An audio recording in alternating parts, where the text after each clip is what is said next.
On this episode of Osteogenesis Imperfecta, one day, accident-prone Owen Taylor limps into the doctor's office. Things haven't been quite right with little OT.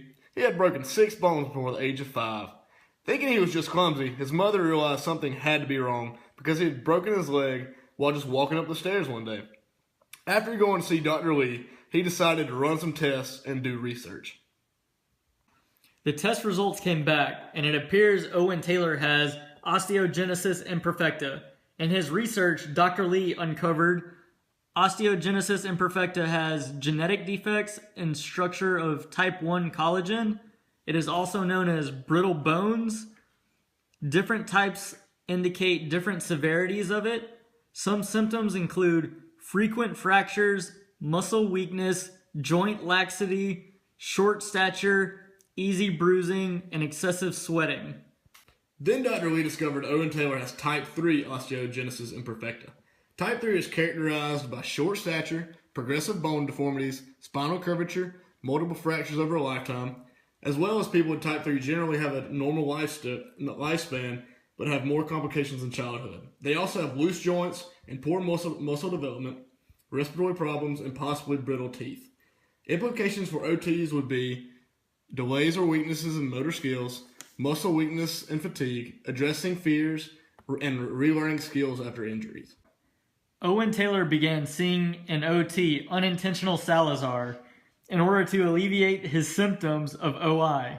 In his first session with the OT, Owen learned about safety.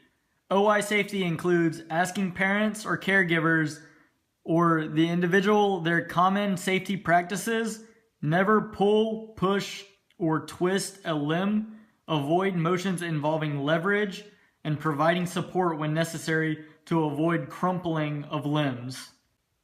10 years later. Owen continues his occupational therapy through joint stability exercises. He works with the OT to manage his balance and muscle tone issues, education through his life for new life stages, and rehab for more recent injuries. Owen also participates in aquatic therapy in order to develop his skills in a gravity-free environment. One day, as unintentional Salazar was walking by the pool, he trips over the radio wire, knocking it and himself into the pool. An electric shock traveled through the water, hitting little Owen Taylor as well as unintentional Salazar. Suddenly, little Owen Taylor is transformed. He has now become Flubber Guy, Dun, dun, dun, dun! protector of all who are fragile. Little did Flubber Guy know that unintentional Salazar was also transformed into Bone Cruncher. Bum bum bum.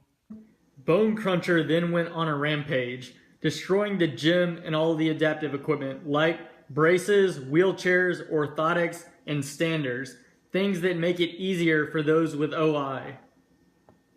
Flubber Guy, in an epic battle of dysfunction versus rehabilitation, defeats Bone Cruncher, reports him to the NBCOT, and repairs and replaces all adaptive equipment for others to benefit from. the end!